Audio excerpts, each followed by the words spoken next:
is welcome to call us. We're here to help, be of assistance. I want to thank Grand Rapids Christian High School for hosting us tonight. This is an incredible facility.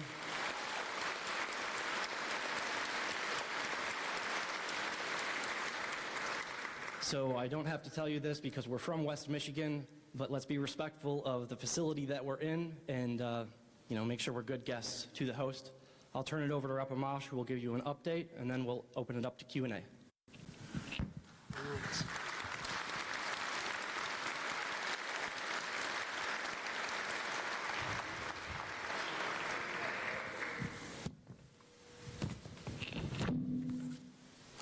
All right, okay.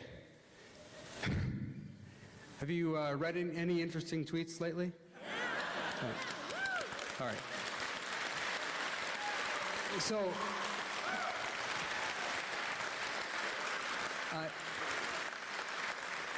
I want to say thank you to Grand Rapids Christian. I really do appreciate that they opened their doors for this tonight and gave us the opportunity to have a conversation here in the community about some stuff in the news that I think is really important. And I felt it was important to come back to the district and talk about the things that I've discussed on Twitter and elsewhere. So I really appreciate Grand Rapids Christian for doing that, and I want to give them another round of applause. Christian.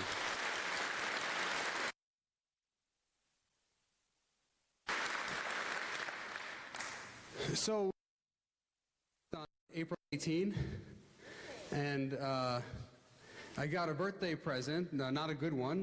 The Mueller report came out on my birthday. Which meant I had to spend my birthday. But I took my time to read it. I was very careful about it.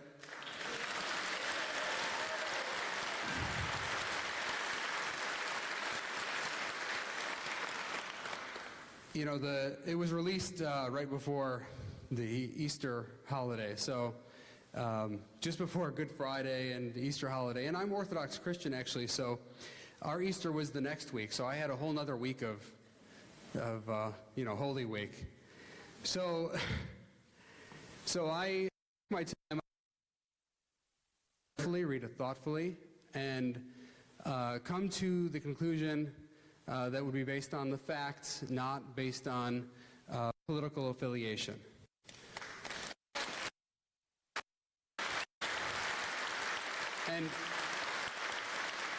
And it was very evident to me from the beginning that people were rushing to conclusions on both sides of the aisle, to be frank, because you had people making statements about it within hours after it was released. And it's a long report. It's 448 pages. Volume 1, it has more Russians in it than there are characters in Game of Thrones. So it takes a long time to get through that because you have to keep flipping back and forth to figure out who this person is and that person. So it can take a long time, but I focused most of my tweets and most of my comments on Volume 2. And Volume 2 deals with obstruction of justice. And, I'll try to keep the intro brief, and we'll have a chance to go back and forth with some questions. But in Volume 2, Robert Mueller very clearly identifies and analyzes a number of instances, several instances of obstruction of justice. And he identifies these instances and shows all of the elements of obstruction of justice. Now, the DOJ, the Department of Justice, has a position that you can't indict a sitting president, and I agree with that position. I don't believe you can criminally indict a sitting president. I think that's what the founders believed. So, even though Mueller presents all of these elements, he lists them in his findings and analysis, he doesn't come to any assessment because he says, well, we can't indict a sitting president, and you're right to leave an open indictment like that, to leave open charges like that without being able to actually go forward with an indictment, and not give the president then also an opportunity to defend himself through the legal process, because it'd just be sitting there during the president's tenure. So he really left it to Congress to come to a determination on these issues. And what I'll say is that in the Constitution, impeachment is a special form of indictment. It is not a criminal indictment. So we're not saying when we proceed with impeachment, if that were to happen, that we're charging the president with criminal counts. It's not about criminality. So even though Mueller's report makes clear that there are elements that meet criminal standard, that's not what impeachment is about. It's a finding that someone has violated the public trust. So the Constitution talks about treason, bribery, and other high crimes and misdemeanors. And when you go back and look at what the framers of the Constitution said, and early American scholars, and even current American scholars, they're pretty consistent on this, that high crimes and misdemeanors refers not to specific statutory crimes. And in fact, when the Constitution was written, there were basically no federal statutory crimes. The federal government wasn't really involved in criminal law. It was primarily state governments and local that would be more involved with criminality. But the Constitution says high crimes and misdemeanors, and our founders meant that as someone who's violating the public trust, someone who's abusing power. They even thought things like maladministration might be impeachable, so someone just not doing their job very well. Now, I'm not sure I would take it that far. I think there are problems with taking it that far, just someone being really bad at their job. But clearly things that violate the public trust are impeachable. Now, I encourage you all to read the tweet where it lays all of this out. Mueller's report lays all of this out. And I'm confident that if you read Volume 2, you will be appalled at much of the conduct. And I was appalled by it. And that's why I stated what I stated. That's why I came to that conclusion, because I think we can't let conduct like that go unchecked. Congress has a duty to keep the president in check, and it is a difficult process. For those who are worried about Congress intruding on the president's powers consistently, it is a difficult process to remove someone from office. It's not easy. So no one's suggesting that just because you start some inquiry or process that a person's removed from office. Nonetheless, we have a job to do. And I think we owe it to the American people to represent them, to ensure that the people we have in office are doing the right thing, are of good character, aren't violating the public trust. And that's why I took the position I did, and I would do it whether it was a Democratic president or a Republican president. It doesn't matter to me.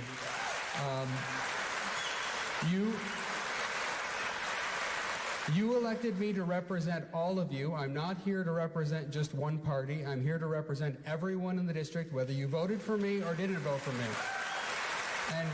And that's the job I will continue to do on your behalf. So I want to thank you. I will now open it up to Q&A, and hopefully we have a fruitful discussion.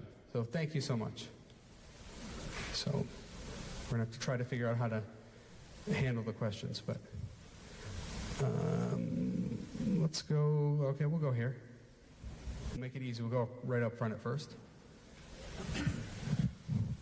Okay, so I read the Mueller report, all 448 pages, and thanks, appreciate it. I agree with your assessment that Trump has crossed the threshold of impeachable conduct, And according to Alexander Hamilton, a founding father, in the Federalist Papers number 65, willfully and knowingly violating the public's trust constitutes an impeachable offense.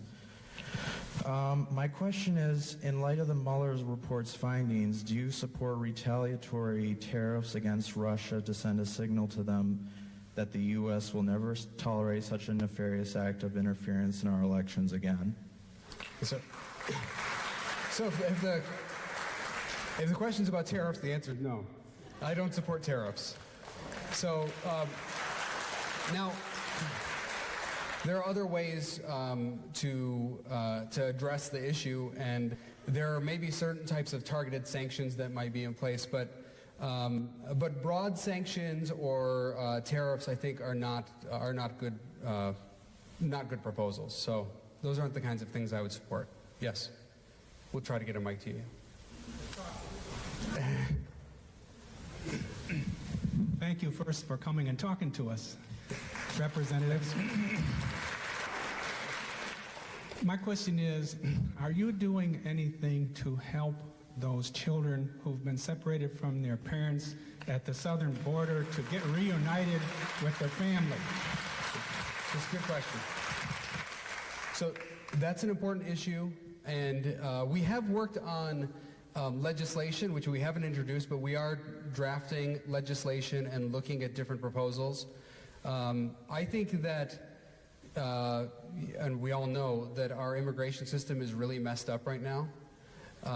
There is obviously a crisis of sorts at the border with people coming in, many families coming in and people being separated, and we don't want to see people separated at the border.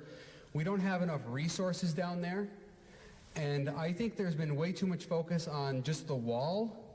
And I've said before, I have no problem with enhancing fencing and security at the border. I don't have a problem with that. I don't think you should need to have a wall going all the way across or anything like that.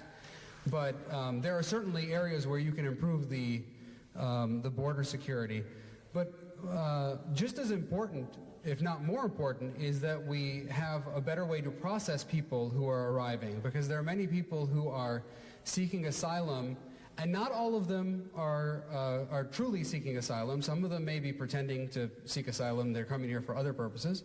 But we do have to have people there to assess that, and right now we don't have enough resources. And I think the president made a mistake when he said many times that he doesn't want to support more judges and more people to assess the claims at the border. He just wants to close it off and be, super tough on everyone. I think that's not the correct approach. Let's see. We'll go. All right, we'll go to this gentleman here in the suit, if we can get it to him.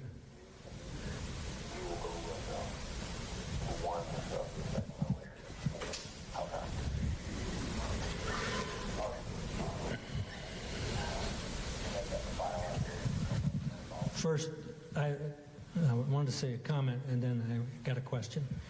First, I want to salute your courage. And that's...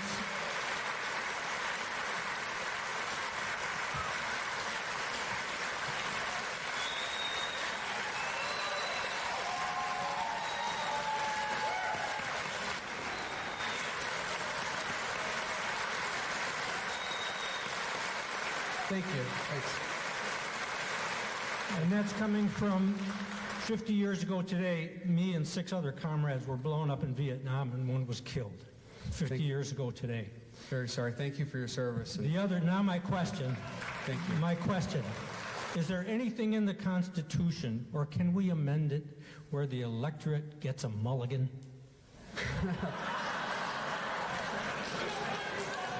So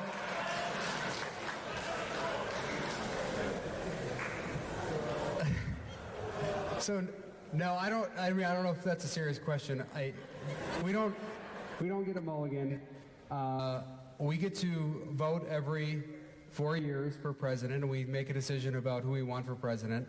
And obviously there are other checks under our Constitution, like we talked about the impeachment process, where Congress can assert itself and make a determination about whether someone is violating the public trust.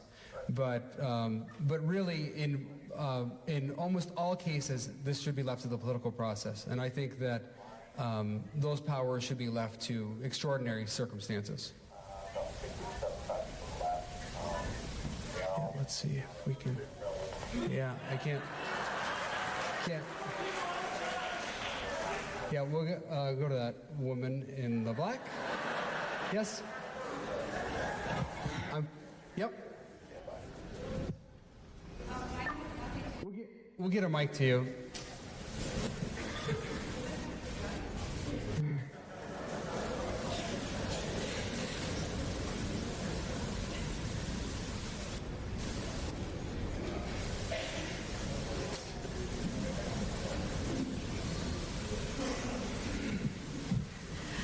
I was wondering if you'd be willing to share your thoughts on medical freedom and bodily autonomy, specifically referring to the recent bill proposals regarding mandatory vaccines for all children regardless of medical history, as well as the medical tracking of such. Mm-hmm.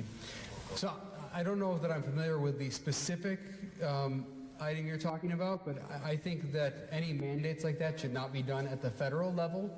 So I would keep the federal government out of it. I do think that... They both are federal. I do think... Okay, so I don't support federal mandates of that sort. I do think that states have a responsibility to make those determinations, and also places like schools have to make assessments about whether they allow students in who are vaccinated or not vaccinated, because they have to have concern about the other students who might be harmed if there are students there who are not vaccinated.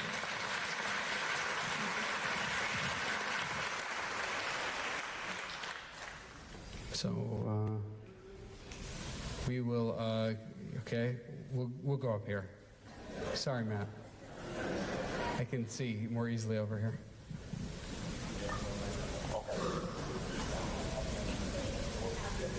Maybe we have, I don't know if we have another microphone or not. Do we? Yeah? Right here. Hi, thank you. Thanks. I appreciate your courage, and I'm wondering what the next steps would be to ask for an impeachment inquiry. I've been calling Pelosi almost every day because we need to change her mind. You've got Barr and a couple other people that are ignoring subpoenas, which is totally unacceptable. And if an impeachment inquiry were to happen, they couldn't ignore those subpoenas. Otherwise, I'm sure that something bad would happen to them. So what's our next steps? Well, thanks for the question. I do think it's appropriate for the Speaker to proceed with an inquiry, to proceed with hearings and other things. I think she is, well, the Speaker's really in charge of the House, and the Speaker will make that determination. So no matter what any individual member of Congress wants to do, if the Speaker's not on board, the thing is not happening. And that's true under Paul Ryan, and it's true under Nancy Pelosi. So I think it would be appropriate for her to proceed with that. I think she's very nervous about some of her Democrats who are in what she considers tougher districts, and I think she's trying to maintain the majority, so she's sort of playing it both ways. But I don't think that's what we should do under our Constitution. We have a responsibility to uphold the law, to prevent government abuse, and I think it's wrong for members of Congress to spend all their time, especially the leadership, taking into account these political considerations about whether it will hurt a member in his or her district. That's what's wrong with our system right now. That's why we have so much discord, is because members of Congress are just following the party line all of the time.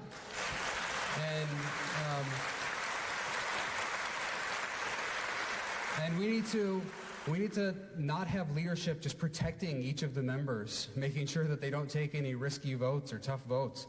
Let's have votes out there. Just to show you how much people toe the party line. the typical member of Congress votes with his or her party about 95 to 99% of the time, which is astonishing. I got kicked off of the Budget Committee after my first term in Congress because I voted with my party only 95% of the time in the Budget Committee. They actually told me that wasn't enough. So that shows you how much they demand loyalty, and both parties do this. I currently vote with my party maybe about 70 to 75% of the time, which is a high percentage. I think most people would consider that a fairly high percentage. Yet in the world of Congress, that's considered like you are, you're banished from our party. They don't want you there because you're voting with the party 70 to 75% of the time. And that's not a healthy system. That's not a healthy environment. That's not how it used to work. And I think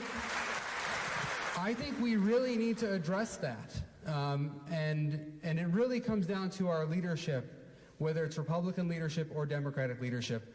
They're doing the wrong thing consistently. They're demanding this kind of loyalty. And if you have a system like that, you're never going to get honest representation. You're going to continue to get the kind of representation we have right now in Congress, where most members of Congress just stick with their party consistently. So, what can we do about it? Okay, so let me just answer this. What can we do about it? You need to be more concerned about the process in Congress. It's never talked about. It's the most important thing that's never talked about. The process makes all the difference. And right now, you have a system where the Speaker of the House controls the entire process. That was true under Republicans, and it's true under Democrats.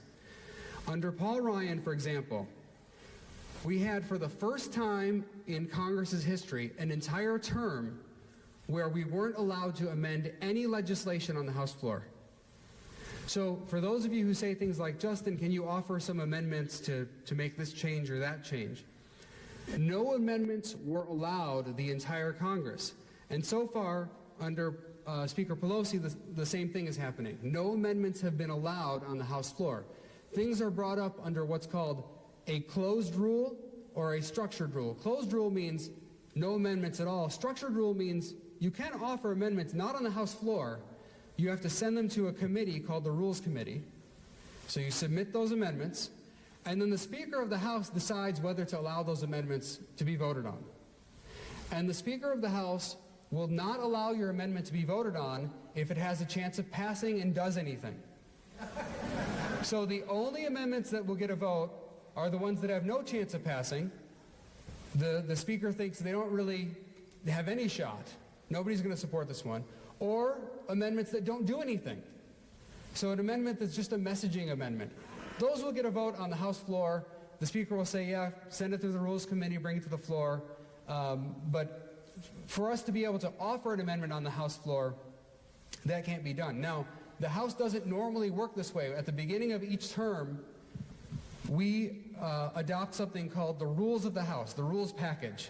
And these rules go back to the time of our founding, basically. Go back to the beginning of Congress.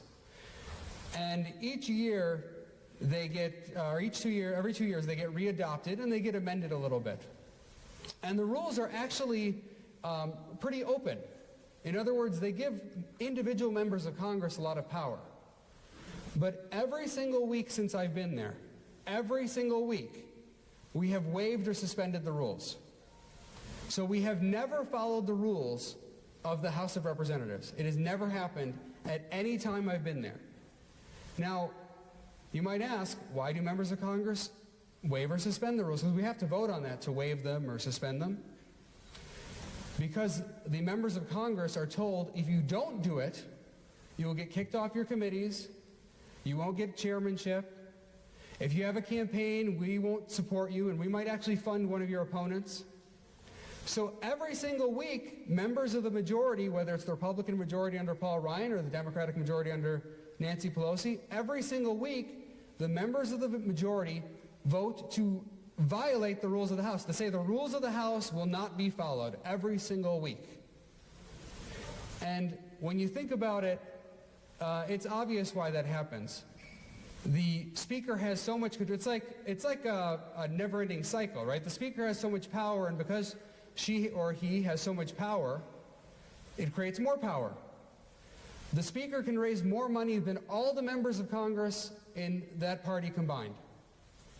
So the speaker has a tremendous amount of influence and can control the whole process. So if you go against the Speaker of the House and you're in the majority party, you're toast.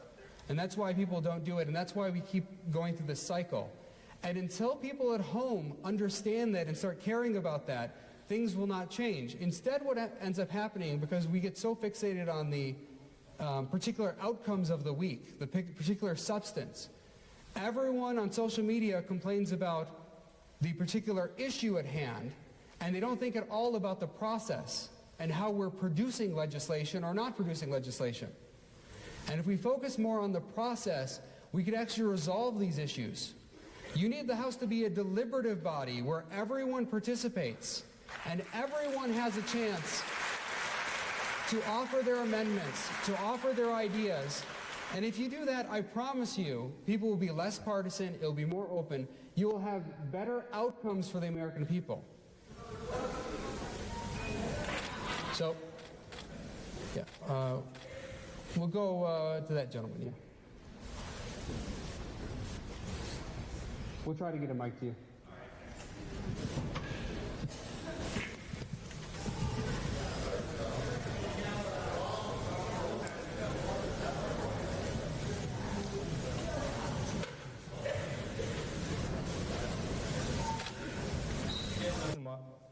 Hello. All right. Again, Justin, I want to thank you for coming out today. Really appreciate it. So I'm going to talk about infrastructure, and so my question is, with bipartisan support for increased infrastructure spending at both the state and federal level, will you ensure that such spending includes extensive provisions for public transportation and reduces subsidies for suburban sprawl through highway construction, which not only destroys agricultural and natural areas, but it also forces people into automobile dependency? Thank you. Thanks. So, you're saying, before you take the mic away, you're saying reducing subsidies? If the question is reducing subsidies, the answer is yes, I want to reduce subsidies. Okay, fantastic. Okay, so I would reduce subsidies. I don't think that every infrastructure project is the responsibility of the federal government. A lot of infrastructure, particularly when it's located exclusively within a state, is the state government's responsibility, and it shouldn't be handled by the federal government. That's not what the federal government is there for. So, I think we've lost sight of federalism as a principle, and one of the reasons I think we argue so much is because we have the federal government doing too many things, and we should have a greater division of powers. That's the way the system was created. I mean, when you go back to the framers, they created a system where powers are divided among the many states, and the federal government handles things that are very much in common. For example, national defense would be something that is common to all the states. It doesn't matter whether your state has 20 people or 20 million people. You have to have national defense protecting it from foreign attacks and other things. But other things, other items can be handled, not all other items, but many other items can be handled at the state level, and that would be a better system where I think we would have a greater degree of happiness. We wouldn't be always fighting each other. Yeah, I'll go over here to the Make America Great Again. Yeah, no problem. So let's be respectful. That's so typical that you boo me because I have a Made America Great hat on again. Really. It's so typical. Let's all be respectful, please. Yes. So anyway, first of all, I've been your supporter since you started running for Congress, and I can't even tell you how disappointed I am. I mean, you talk about, I'll go to my notes. You talk about the Constitution, how important that is, but yet nothing that Mueller came out with in his report, nothing that has been said about him and President Trump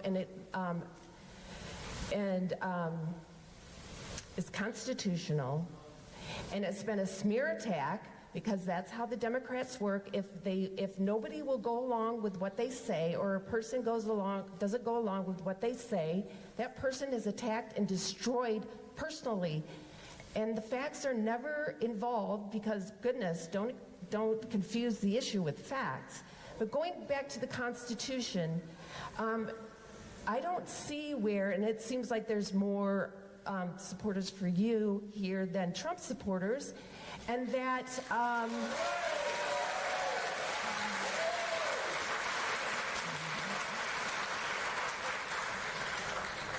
but I'm not sure that that's the same all over the country, and I would beg to differ that there's more supporters that agree with you than President Trump. And so violating the public trust is such a vague term, where there's hundreds of millions of Americans, and who are you polling to get that, and what kind of questions? But yeah. Can I just finish also very quickly? So if you want to go along with violating the public trust, how far does that go? Are we going to look at the Democrats that have done the same thing? And, oh, please, really. So let's all be respectful. Please. See, this is my point exactly. You don't, yeah. Because they have all, starting with Hillary Clinton on down, have tried to take over the country by a silent coup. And it's really... Please, I ask you all to please be respectful of the person asking the question. So. Yeah, and this is what Mueller and the Democrats have all tried to, and the deep state, the bureaucrats. I don't know if you've ever dealt with a bureaucrat, but it's just mind-boggling that we have to deal with them. I have a lot of experience. And so okay. Please be respectful. Please be respectful. Please. My point of view has... Please be respectful. Sir, please calm down. Okay, my question is... Yes. I'm just trying to get my view across, because nobody else has asked a question. Anyway, my question is, how come you've become a Democrat when we voted for you as a Republican? Because you've just drank the same Kool-Aid as all the Democrats. Okay, so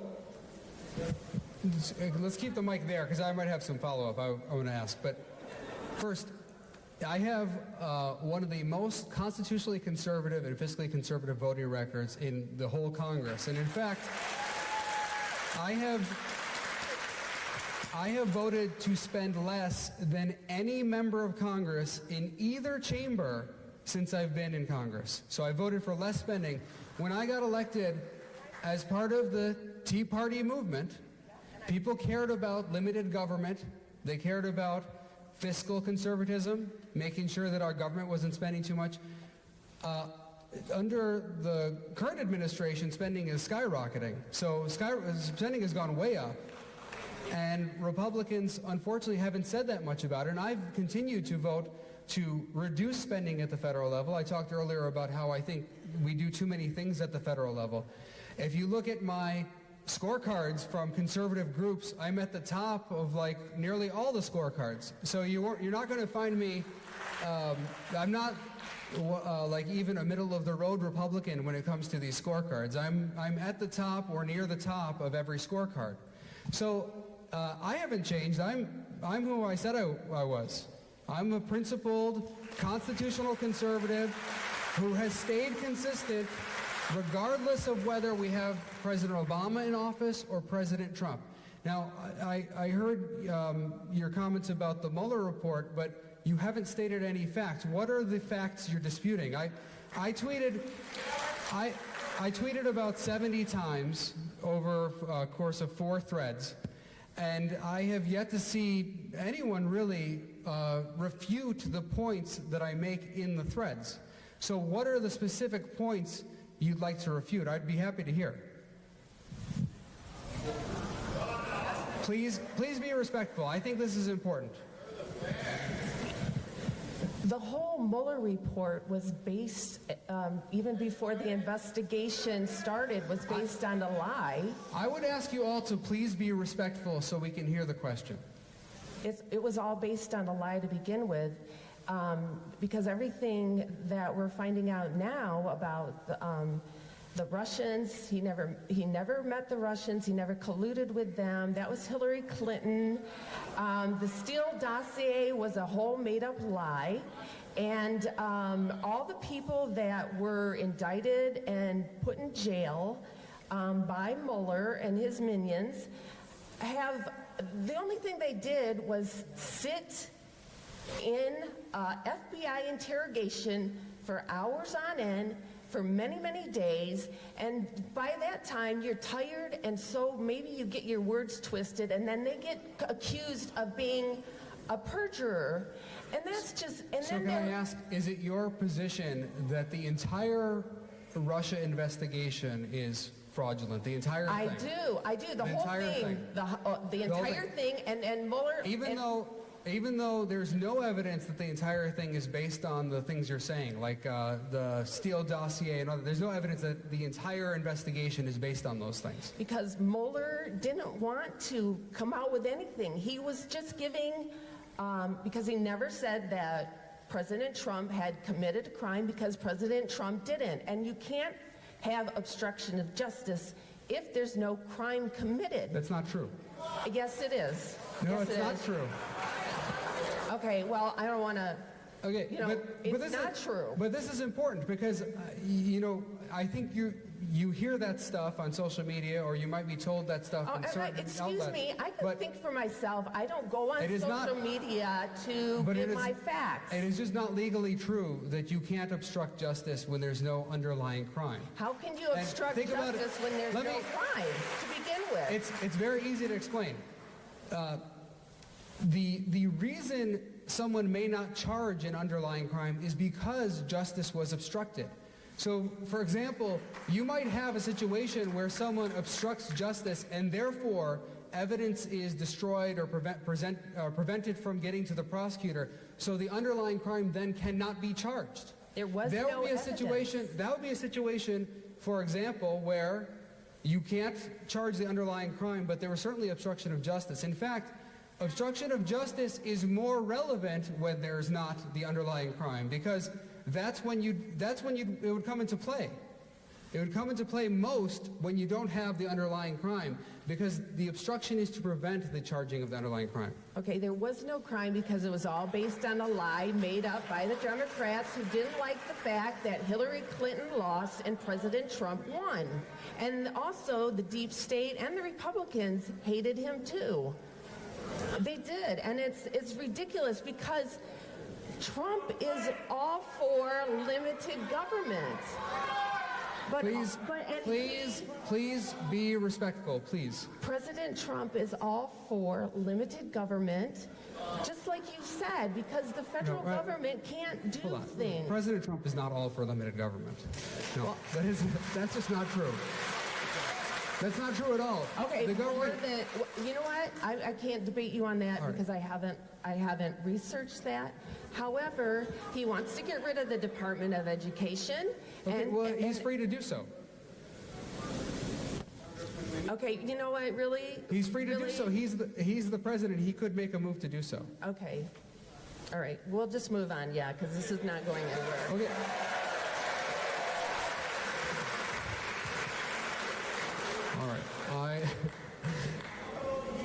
All right. Where are we looking at? These young people over here. One of them.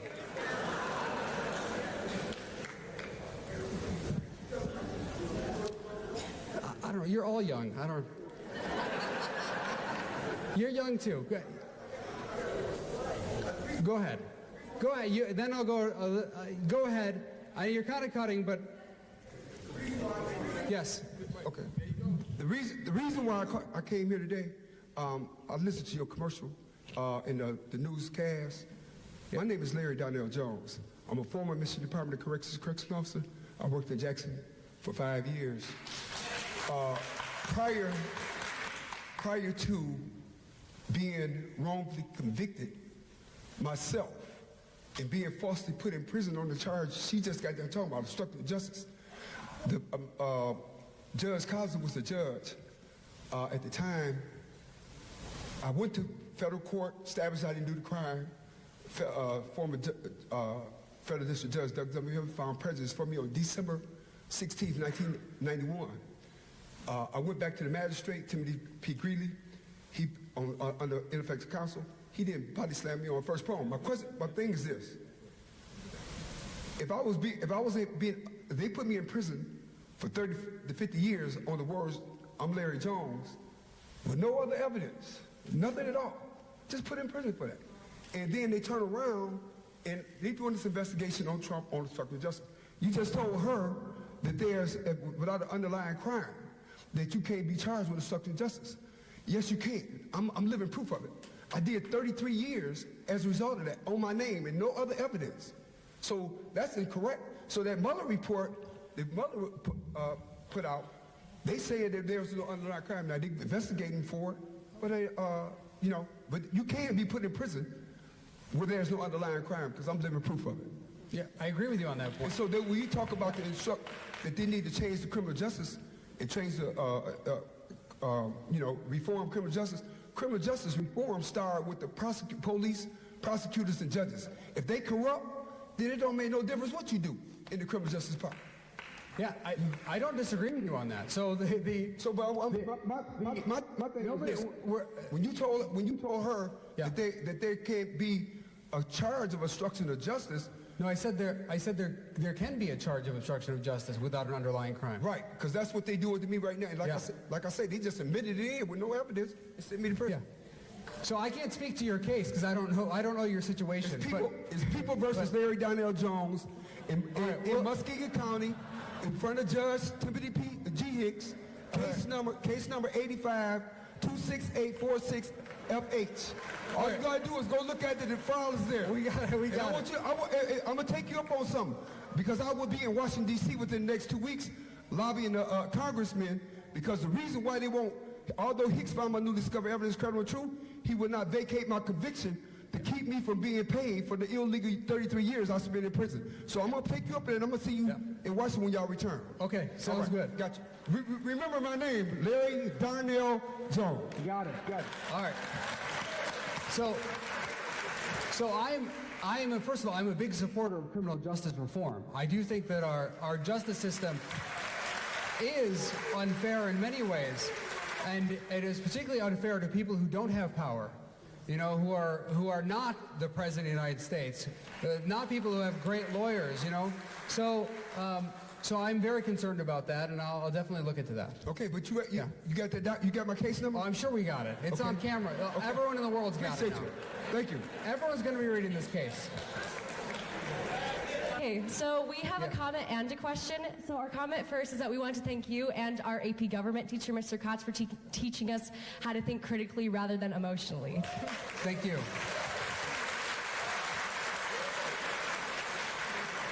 Our question is, although it's found in the Mueller report that Trump has made impeachable offenses, we want to know, because the impeachment process can take so long, that because of the 2020 election, if impeachment process is worth the time that it takes, because the election's coming up and it's such a lengthy process. Yeah, so this is a great question. And it's something that everyone has to wrestle with. I wrestled with this issue quite a bit because to me the conduct was obviously impeachable. So then the question is, do you then move forward with impeachment proceedings? And my biggest concern, I thought about this for a long time. Like I said, I spent a month reviewing, analyzing, thinking about it. And I am concerned that we've gotten to the point where impeachment may never be used in any circumstance. And I think that is a greater risk than the risk that it will be used too often. When you have impeachable conduct, there are so many layers that need to be move through before you would actually remove someone from office. So I think there are a lot of protections for someone like the president. You'd have to have a 2/3 majority in the Senate to convict someone, which is a very high threshold to get to, especially in a very partisan environment. But I do think that it is more dangerous for our country to allow a president to mislead people, make things up. For example, in the Mueller report, again, I think that a lot of my colleagues haven't read it. A lot of people at home haven't read it, and I understand why that is, because you expect your representatives and senators to read and understand it. But and as an example, in the Mueller report, he asked the White House counsel to create a false record. Things like that to basically mislead people about a statement he had made. Things like that, to me, reflect incredible dishonesty and really harm the office of the presidency. And I don't think that you can just let that stuff go and say, hey, it's no big deal, we're going to have an election in 2 years, and just let it go.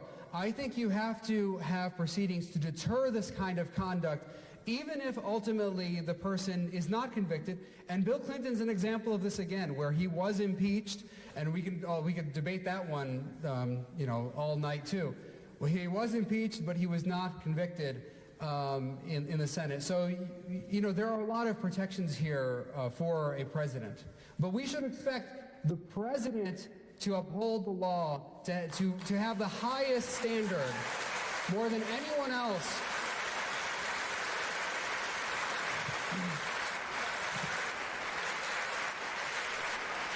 More than anyone in our government, we need the president to be ethical, to be of high moral character, and to do the right thing. And the pattern you find in the Mueller report is of someone who does not meet that standard.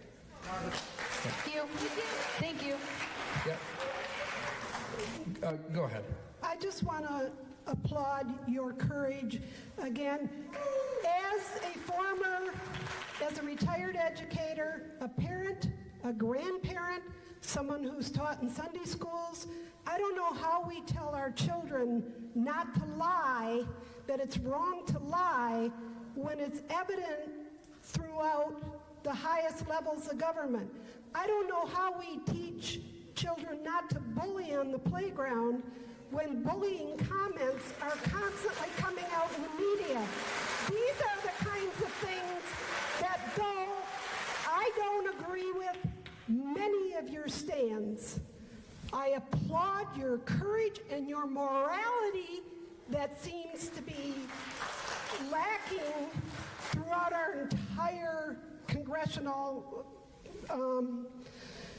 office, our executive office, throughout it all. So thank you for giving us something to refer to. Thank you. And I do think that this kind of stuff, ethics in government, is critically important. I couldn't go home to my kids and tell them I did the right thing if I didn't stand up for what was right. All of our kids are watching. They expect our leaders to be ethical. We should expect our leaders to be ethical and to have high moral character. And I think we're sending the wrong message to many children. We're sending the wrong message to people throughout the country when we don't live up to that, when we don't stand up for that. And I can tell you, as a person who's from an immigrant family, my parents are immigrants, you see countries around the world where people do not respect the rule of law, and they don't care about the character of their leaders. They don't care about the ethics of their leaders. And in these countries, all that matters is that your person is in power, and as long as your person's in power, that person's allowed to do whatever they want.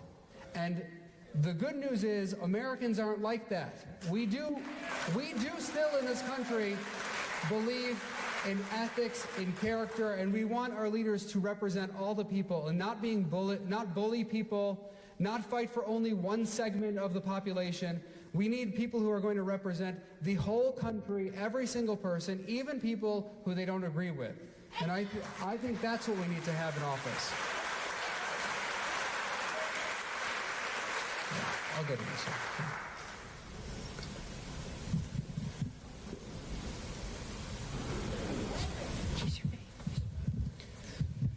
It was the orange shirt, right? Yeah, you're easy to spot. I just want to say publicly that I just appreciate something that your office did for me personally and our family. I came to one of these before, and what Matt said, I contacted your office and requested the medals that my father had earned in World War II. And I appreciate the facilitation that they provided, and we ended up getting the medals. So I was very Thank you. Thank you for sharing that. I encourage you all to do the same, because they were definitely earned and deserved. I hear these words, if I could, I hear these words morality and ethics and accountability, maybe not accountability, but you know what I mean. What's interesting, you talked about the process in Congress. Isn't that also an abuse of power by the Speaker of the House? I mean, you said, and to use your words, your word, if we don't vote the party lines, I hope I got this right, you're toast. Isn't that an abuse of power? Do you think that's what our forefathers wanted? Yeah. You're absolutely right. That is an abuse of power, and it's the abuse of power that is not talked about enough.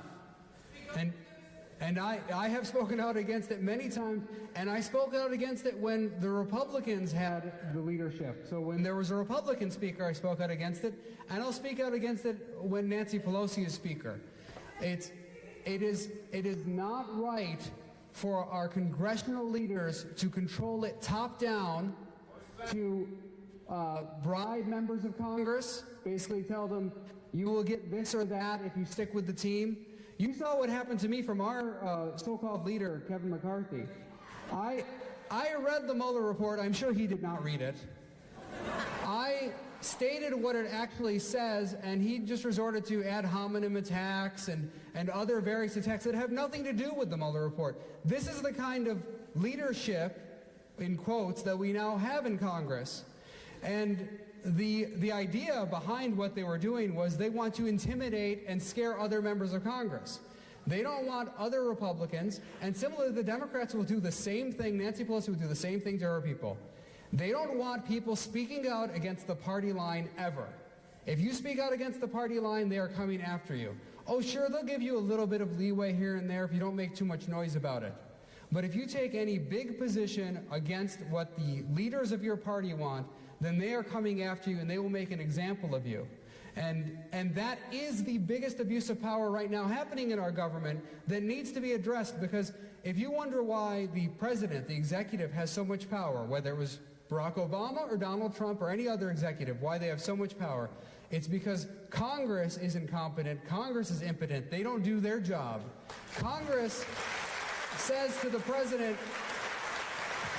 Mr. President, the only people you have to deal with are a few of us, just the leaders in Congress. If you deal with us, we'll take care of things and we can all work it out.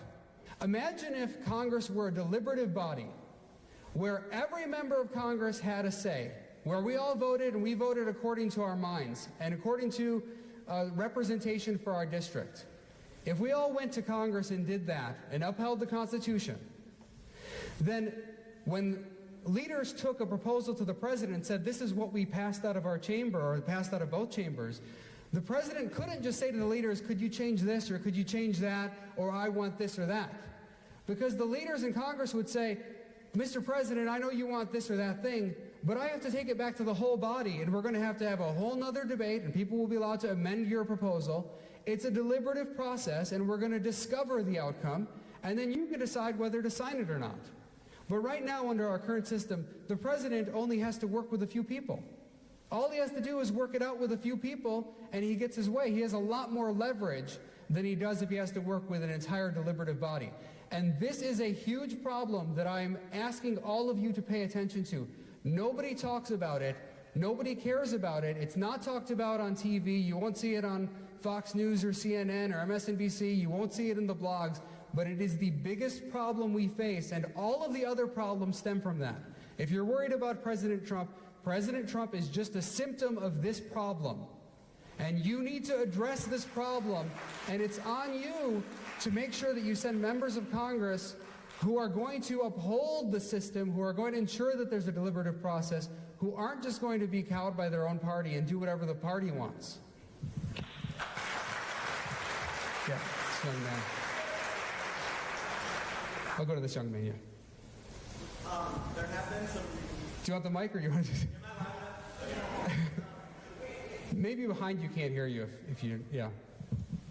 So there have been a few rumors since you started tweeting about impeachment, and I'm not accusing you, but I'm just giving you a chance to respond to this, that this is sort of a ploy to position not a ploy, but you're trying to position yourself more in the public eye nationally, possibly eyeing a run maybe as a libertarian in 2020. Have you completely ruled that out?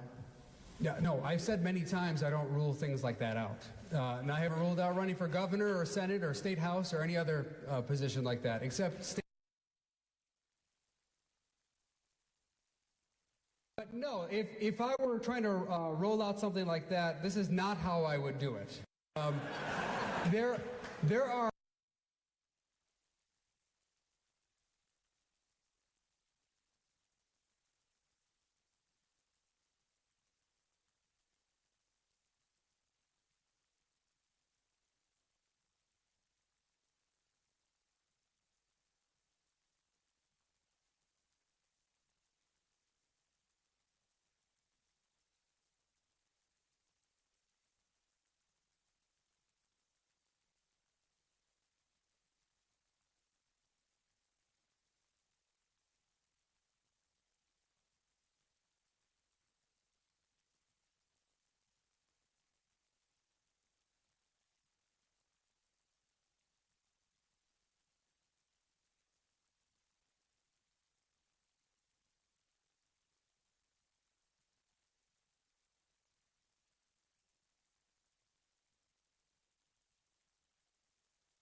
So I'm like everybody else. I applaud your courage. It's got to, do you play baseball? Because you've been fielding really well.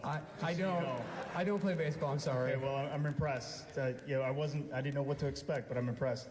So I had a question, but you've sort of answered it in pieces. You know, you talked about Kevin McCarthy. Andy Biggs also mentioned you in the press and says, hey, I don't know what you're doing. Aside from that, let's go somewhere else. Just give you a chance. I'd like you to defend your position on your stance that you're okay allowing illegal immigrants to vote. Yeah. So I'm not. Really? Well, then you can educate us on why you're not. Yeah. That'd be great. Okay. So I think what you're referring to is some.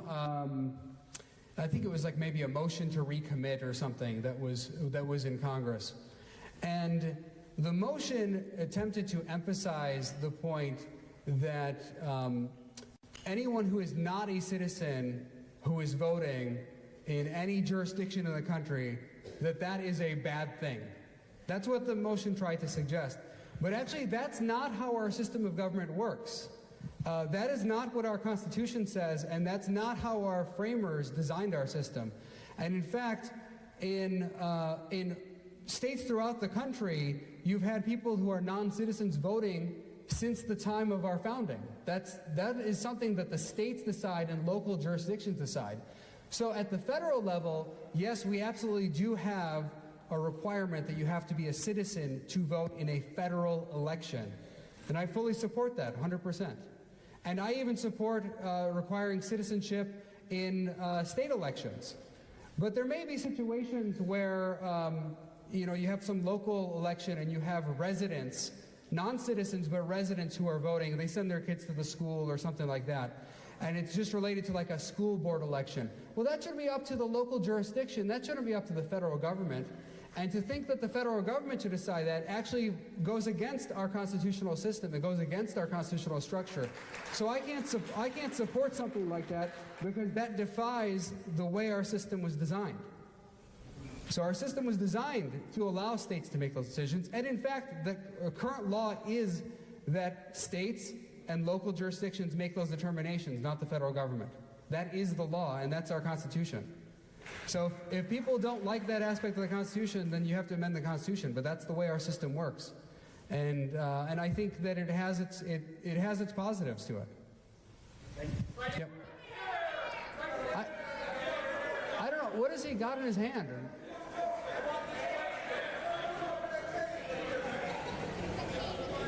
Oh, okay. I'll go to the. He had it covered. So. I want to talk about climate change. Okay, hold on. I'm going to the gentleman back there. Do you believe in the Ice Age? So, we're going back here.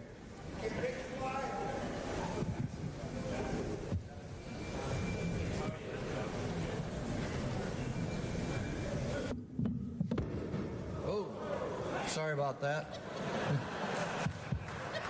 Thank you, Congressman, for coming tonight. Appreciate it. Over the past 10 years, you frequently disagreed with the Republican leadership, and now you've called for the impeachment of a Republican president. You're the only Republican in Congress to do so. You've made it clear tonight that party loyalty is not a real high priority for you. And so my question is, why don't you just be honest and declare yourself as an independent and run as an independent? So that is a good question. The system we have in Michigan makes it very difficult to run as an independent. One of the things we have, for example, is higher ballot access requirements if you run as an independent. So you have to collect more signatures. It's much more difficult to get on the ballot. But then you face what I think is the biggest hurdle, which is straight ticket voting.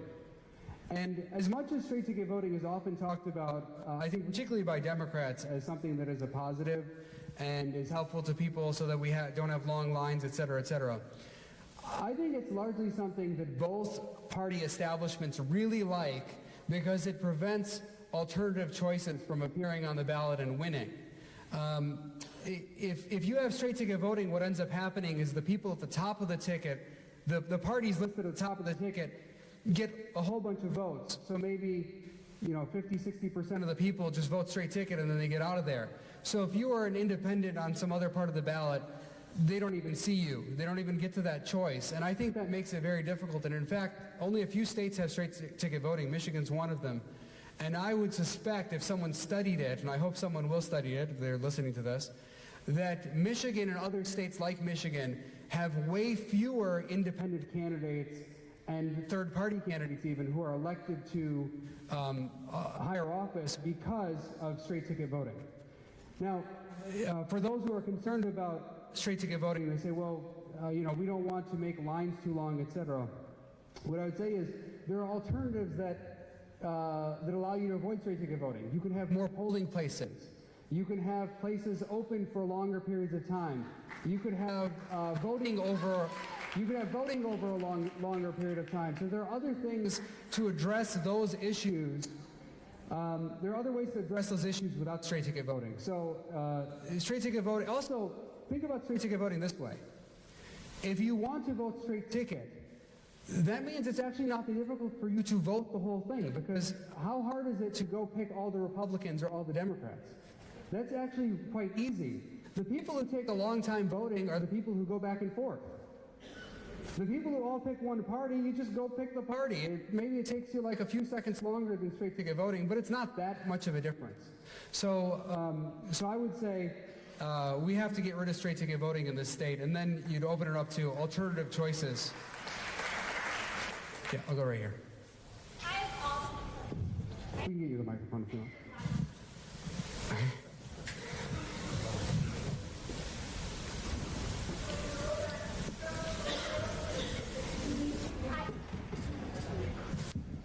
I've also read the Mueller report, and all of it, and you're not wrong.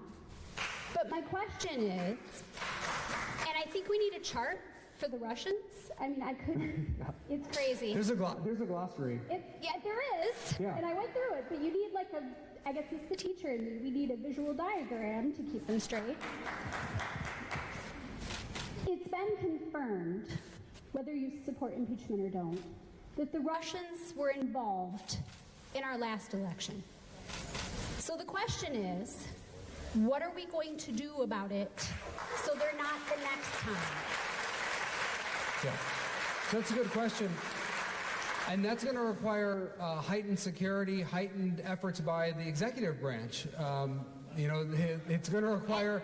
It's going to require the president to step up and care about it. But is there action that Congress can take that we could, as citizens, ask Congress to take by calling... I think most of this, the reason... Congress has some role, but we actually benefit from a very decentralized election system. Yes. So I wouldn't want Congress to centralize things and make it more top-down or run by the federal government. I think it's good that we have our elections handled very locally and separated and not all interconnected. I think that actually is a buffer against these kinds of threats. But it's not mostly the way to address it is to have a president who cares about the intelligence information that comes in. But we don't. When you have intelligence information that comes in that leads you to believe there are concerns, then you address those concerns. But we don't. So what's the check back? What's the alternative? What's the balance of power? The check, again, is for Congress to continue to press on it, for members of the Republican Party, my party, to press the president on it, and we don't have enough of that. But if you're talking about some kind of legislative check, I'm not sure there's a whole lot of legislation that could be passed to address the problem. Okay. So.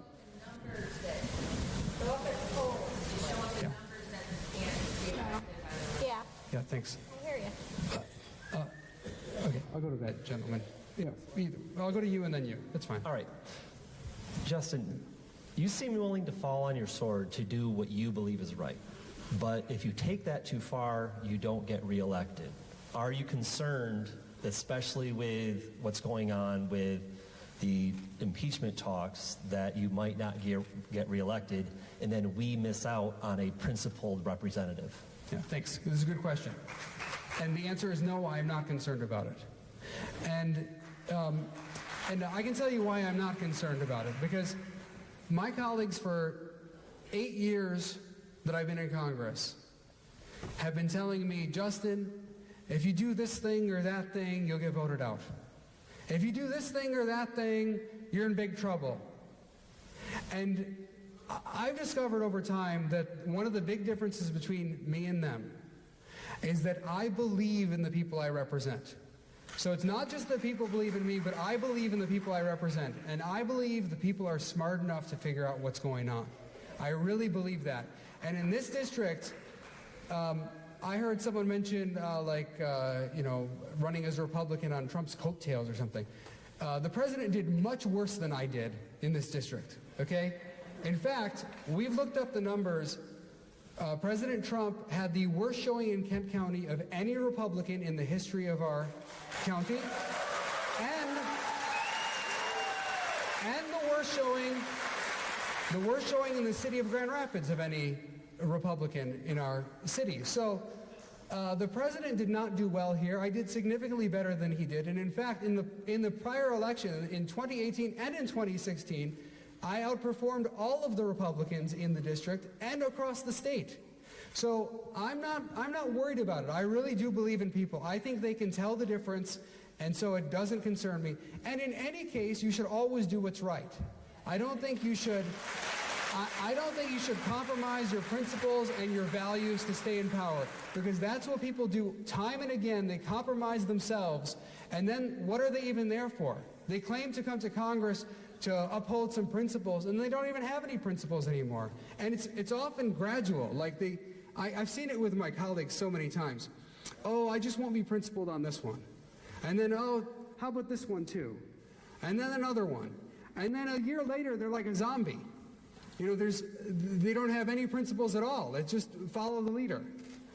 So whatever McCarthy says, or Ryan, or Pelosi, that's what they do, and that's not what I want to be. I never wanted to be that. I don't care for that, and I couldn't look my kids in the eye and say that I was a responsible person if I did that kind of thing.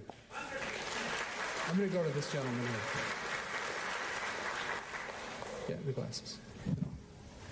All right, this is going to be a real easy one. Okay. I have a dream of being booed by everybody in the crowd this size. So let me just confess. Two-time Obama voter, one-time Trump voter.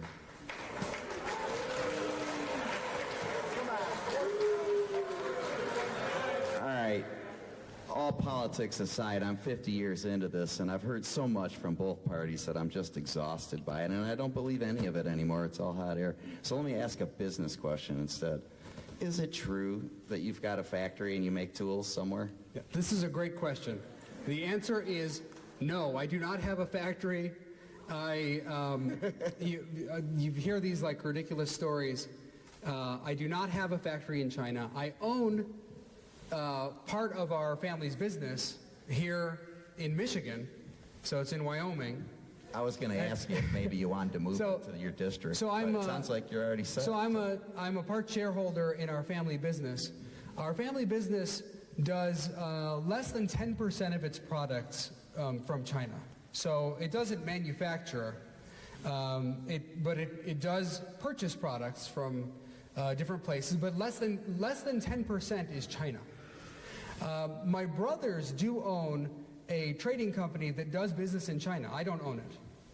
But again, that all is related to the 10% or less of our family business that is purchases from China.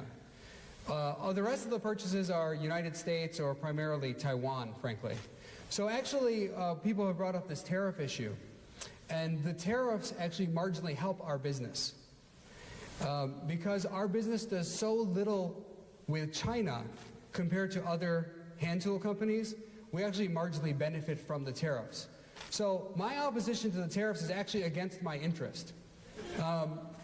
If I wanted to benefit, I would encourage the president to continue the tariffs because it actually helps our company in the long run. But I don't believe in tariffs. They're a tax on the American people, and if getting rid of the tariffs marginally hurts our business, that's fine with me because I don't believe in it. I believe in free markets, in free trade, and we need to have more of that. That is a benefit to all Americans. Awesome answer. Thank you. Yeah, you're welcome. I'm sorry. Okay. I'll go to the young woman up there. And, yeah, right about, yeah.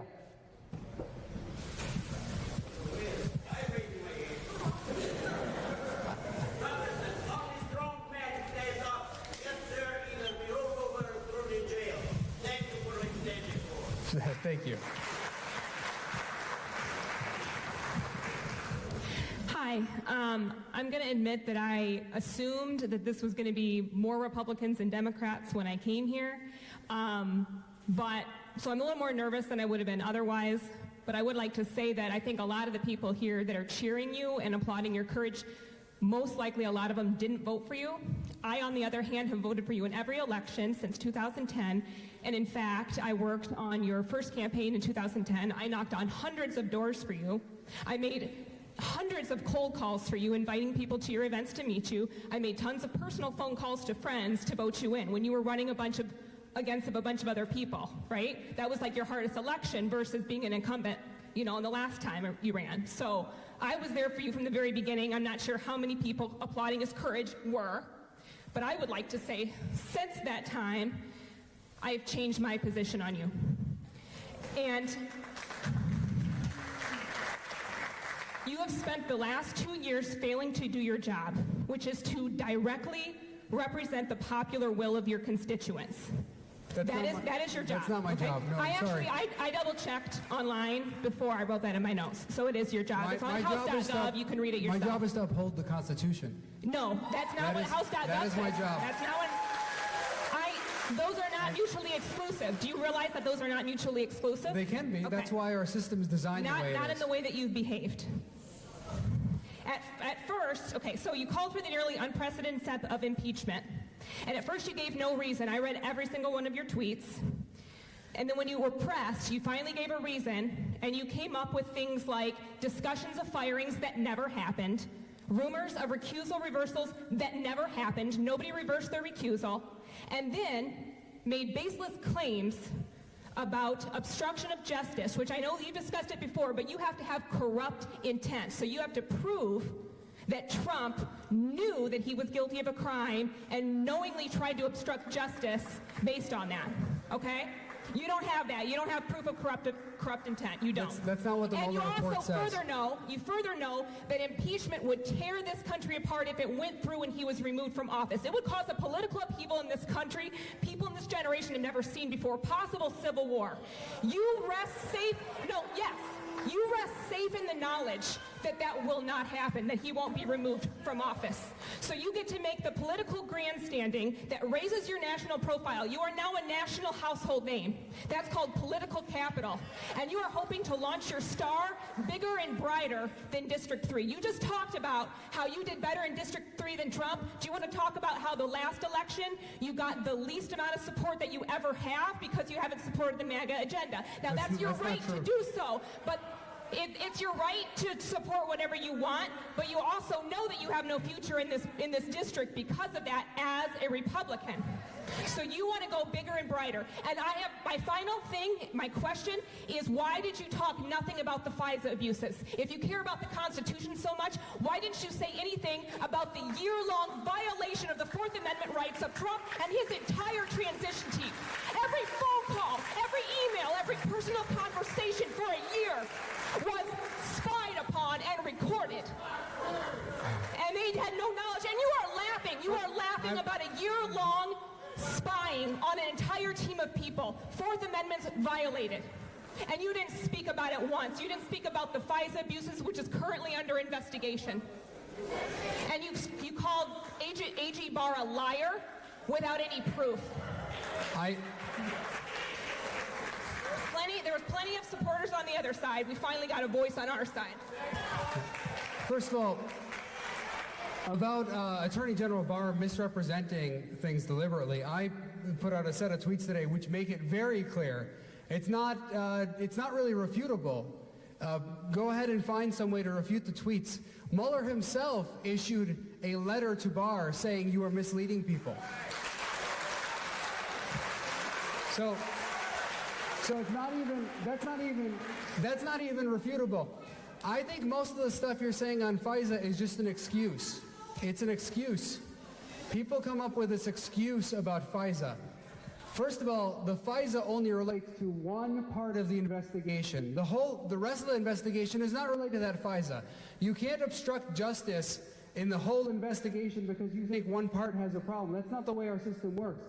Second of all, nobody has fought more against FISA abuse than me. Nobody in Congress. And in fact, nobody in Congress. And in fact, I'll tell you what happened when last time I fought against FISA abuse in a big way. I offered some legislation. And I'll read to you what happened. So this was when FISA 702 was coming out.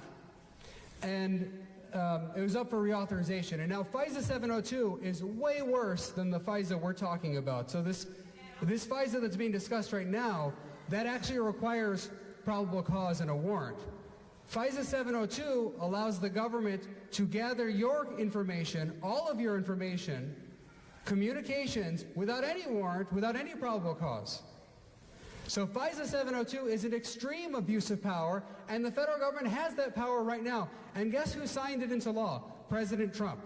And you know what President Trump said when I offered my legislation to stop FISA 702? So I offered an amendment to the FISA 702 reauthorization to try to stop it. You know what President Trump's office said? This is a statement from the press secretary.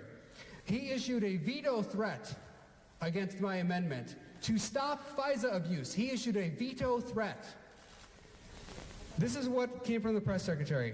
The administration strongly opposes the USA Rights Amendment, which is my amendment, to the FISA Amendments Reauthorization Act, which the House will consider tomorrow. This amendment would reestablish the walls between intelligence and law enforcement that our country knocked down following the attacks of 9/11 in order to increase information sharing and improve our national security. The administration urges the House to reject this amendment and preserve the useful role FISA's Section 702 authority plays in protecting Americans' lives. So this is what the administration put out to try to stop FISA reform. I was trying to prevent the abuse, and the administration tried to stop me. And others who are often in the news, you see Devin Nunes and others in the news, they were the ringleaders in the House of Representatives trying to ensure that this reauthorization passed, that my amendment was stopped, that the abuse continued. And then a week later, all of a sudden they turn around and say, oh, FISA's bad because it was used against the president. That is just an excuse on their part. That is an excuse. They don't support FISA reform. They are not protecting their rights. They want to protect the president, but the rest of you, forget about it. The government can spy on all of you, and they don't give one crap about it.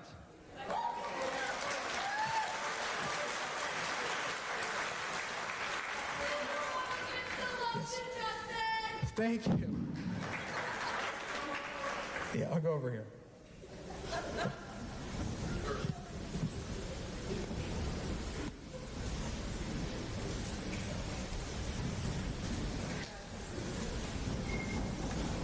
Thank you, Representative. I'm Alvin Chi. I'm going to hand it to Doug Booth, who has a better question than I do. Now hold on. You got the mic. You're asking the question. Okay. Well, I know his question. All right. My name's Doug Booth. For one, I want to say thank you for having a town hall here in your district. All right. Give your full disclosure, though. My full disclosure? Yeah. Go ahead. I am running against Justin. So, go ahead. But, so I'm going back to healthcare. So you talk, even your slogan is empowering people, not government. And my question is, how is it empowering to take away healthcare? You consistently have voted to repeal the ACA every time it has come up. You vote to take away protections for pre-existing or patients with pre-existing conditions.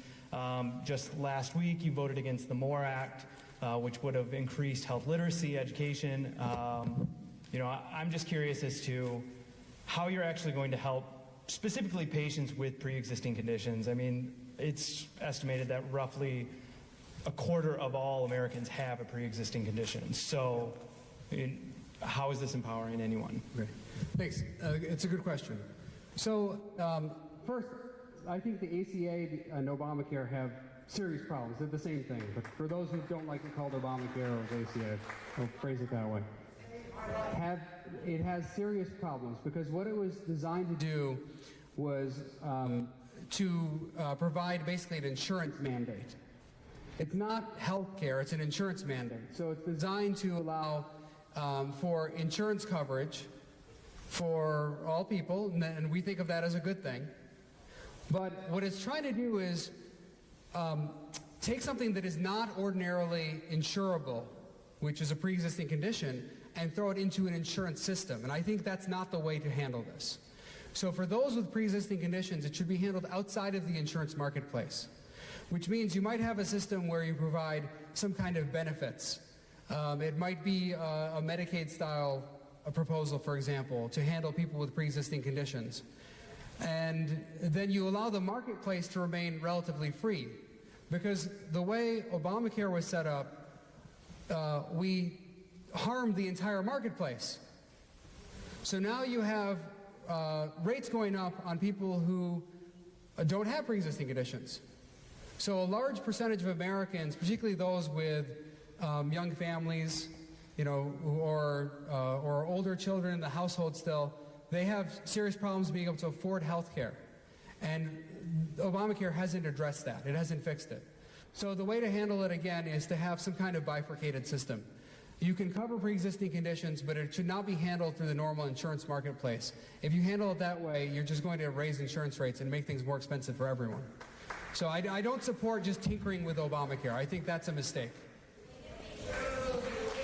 Yep.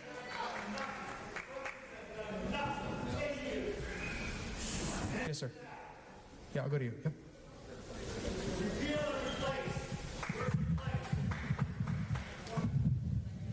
Hi, Justin. I'm a big fan. Since Ron Paul endorsed you, I've been a supporter, and I disagree with you on the impeachment issue. But my question was really, do you support Bill Barr's investigation into the investigators? And if the Attorney General, Inspector General report comes out, and the whole underpinnings of the Mueller investigation that started it, if it does come out that there's a lot of corruption in the so-called deep state that led to his appointment in the first place, would you reconsider your position to call for impeachment? So they'd have to show evidence that the entire investigation was started corruptly, and there's been so far no evidence of that.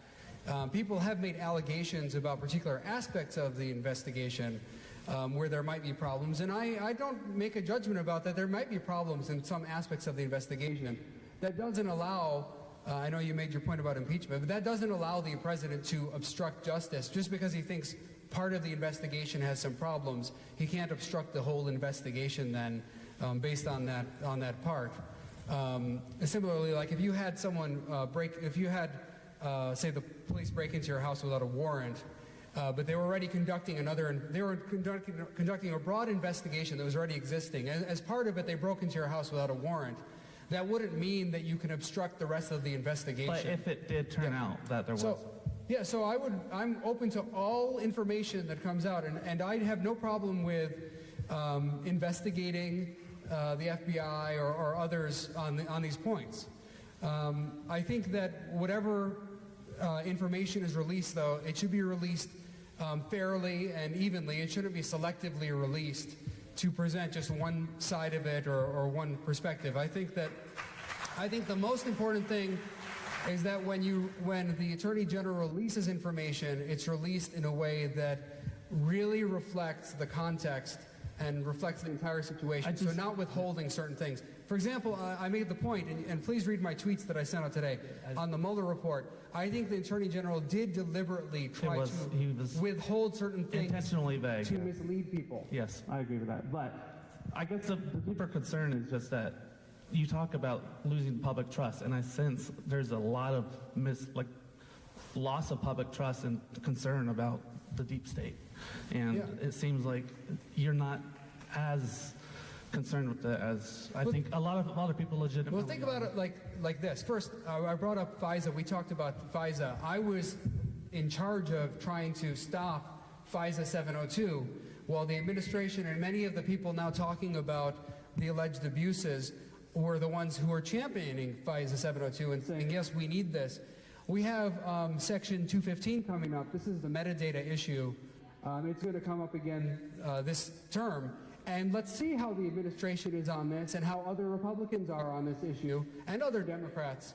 Because last time it came out, when Snowden revealed it as a problem, where the NSA was collecting all of our phone data, metadata, I was fighting both parties on this issue, Republicans and Democrats, trying to protect your rights while they were saying, no, we need the government to have this information.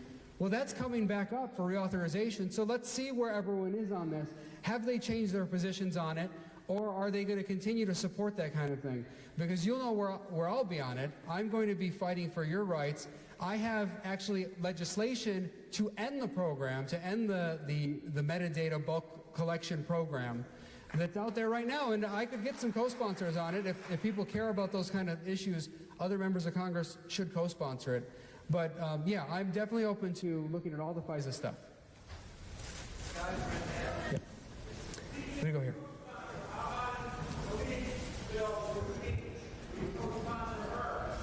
So, this gentleman right here.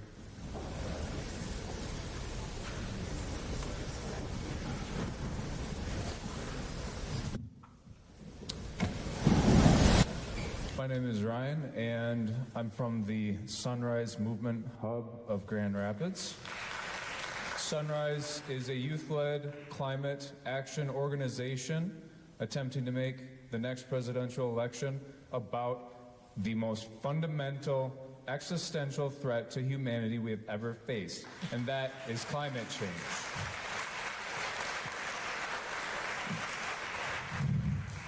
What do you have planned to address this issue, and do you see any potential for inroads made with the Democrats to combat climate change?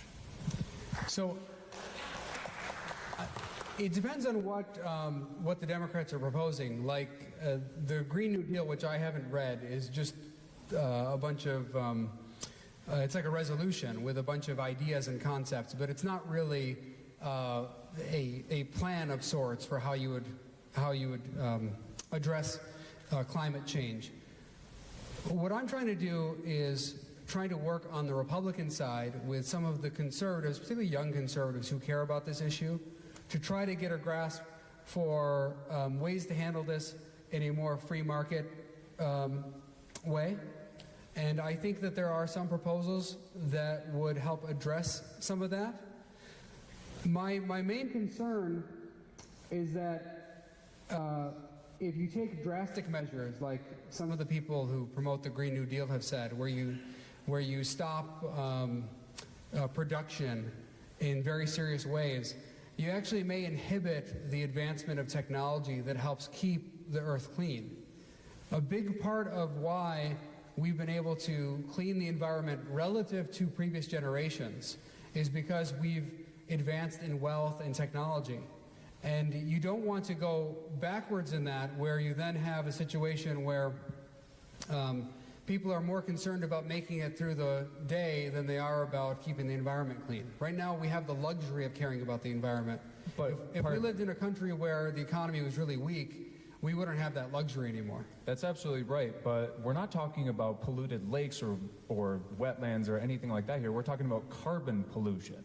And we're not going to achieve a clean atmosphere through technological innovation, especially with this mass consumer society that we have built. We cannot continue to industrialize the entire world and expect carbon levels, which have just gone up exponentially in the last 10 years alone, to go down with technological innovation. Well, I think a lot of it would be handled by technology.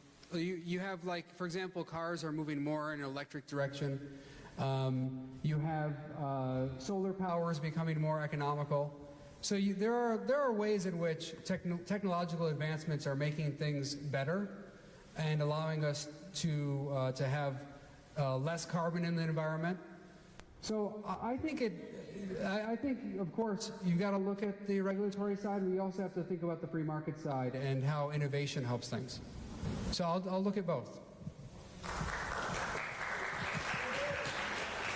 Yeah, I'll go here.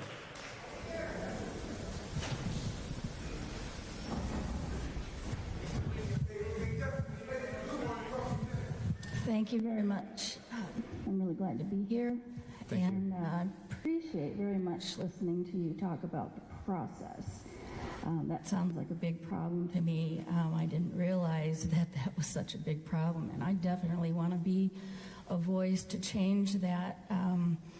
I would like any and all suggestions from you about how we go about that.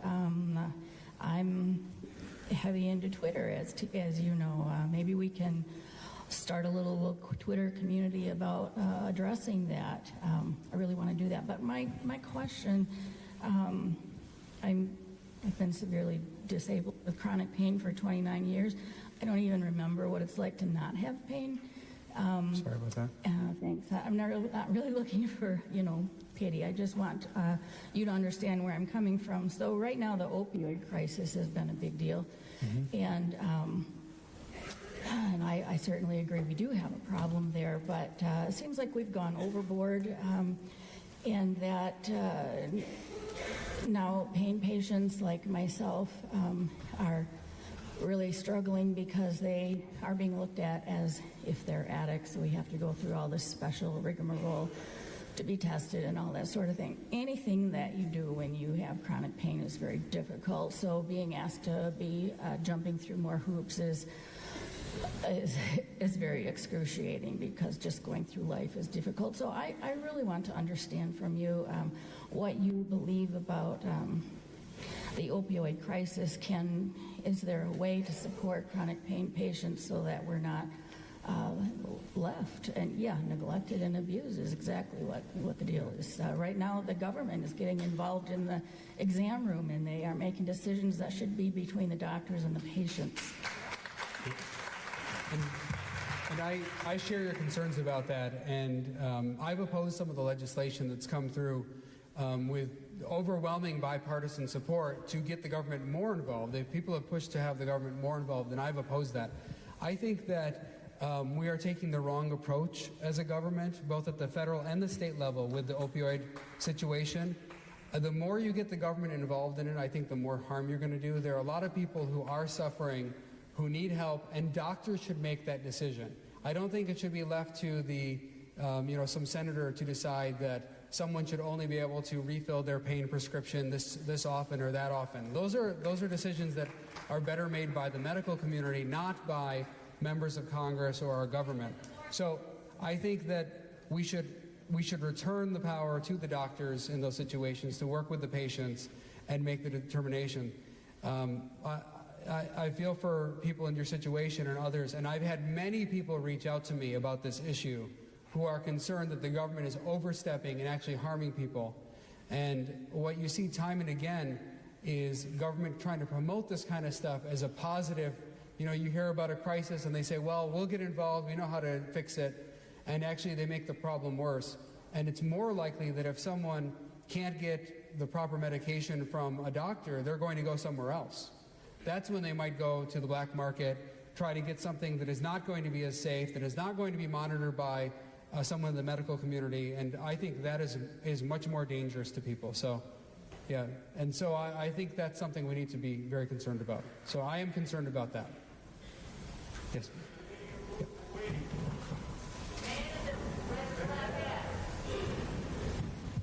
Hi, thank you. Thank you for having the town hall. And one of the things that I appreciated the most about your reaction to the Mueller report was that, I've been really worried about the rule of law in this country and our Constitution. It seems like people are just breaking the law and not listening to the Constitution, without any repercussions. And so I guess I'm going to make a comment.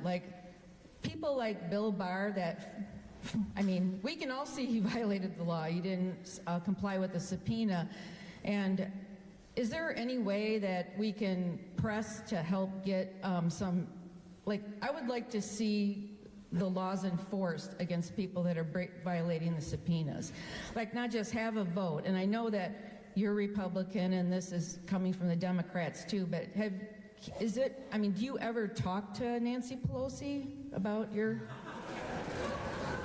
like just say, Nancy, I know I'm a Republican, but we need to arrest this guy. He broke the law, and it's setting a bad example for America. I haven't had a conversation with the speaker about it.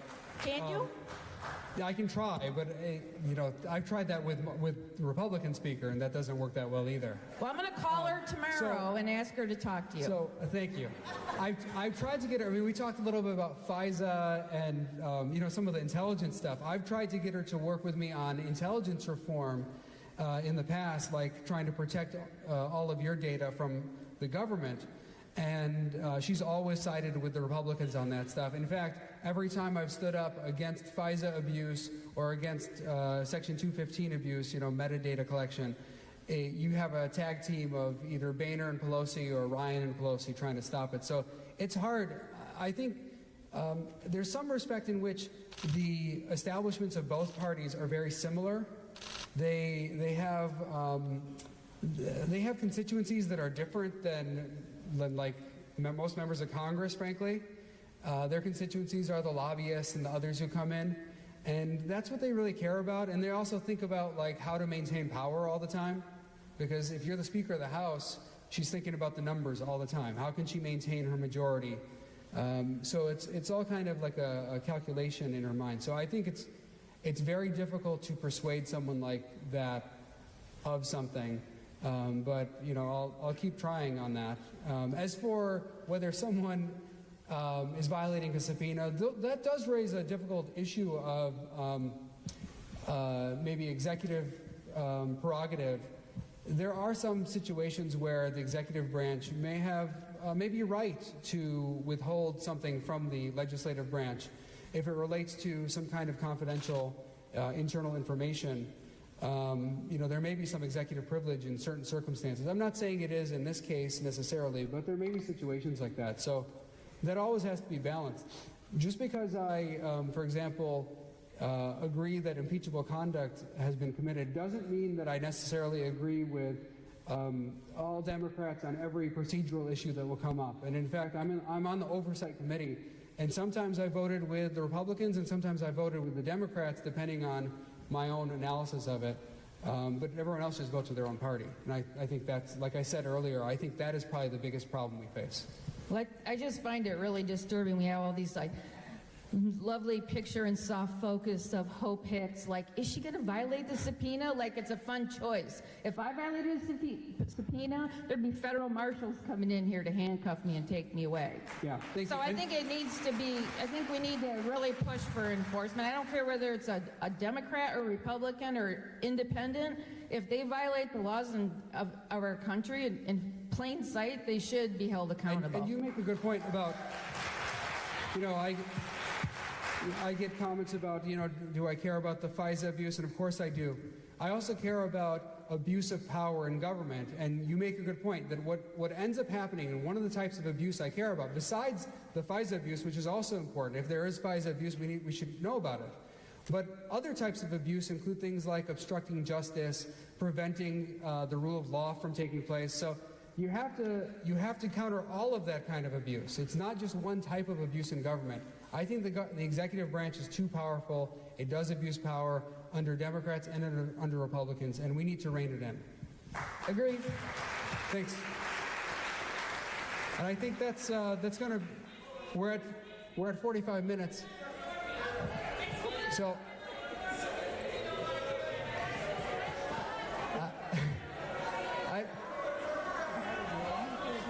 I don't.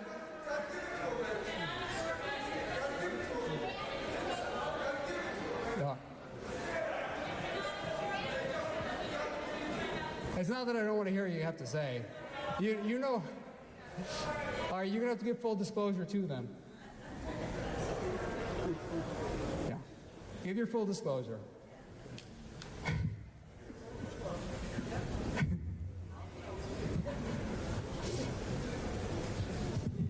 I did run for office, and I'm not anymore.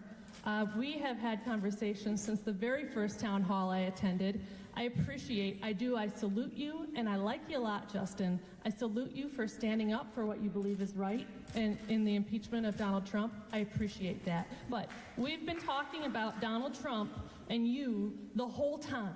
I'd like it if we could take a moment at the end here to talk about us for a second. I canvassed all last cycle. I canvassed all last summer. I talked specifically to Republicans in our district, in the State House district where you live and I live about a mile apart. And there are 3 issues that stood out to people. I appreciate that you've been talking about nonpartisanship because the issues that affect our lives are the same no matter what side of the aisle we're on. The number 1 issue is health care.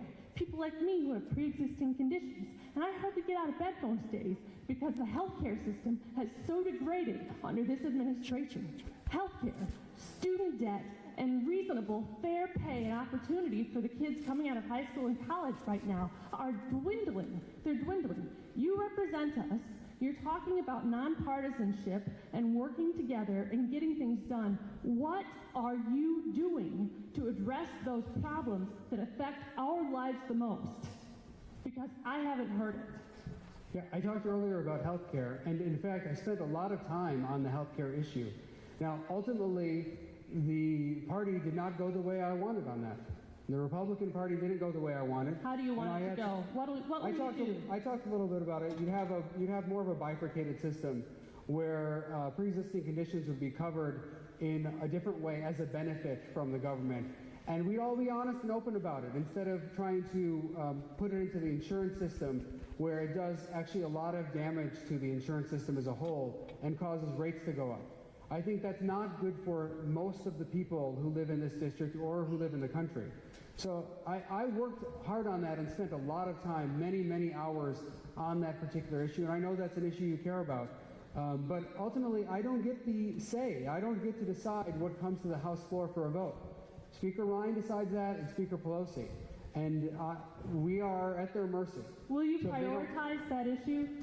Yeah, it's something, in fact, it's something that we have spent a lot of time on my office. In fact, I spent hours outside of like normal working hours trying to develop a proposal.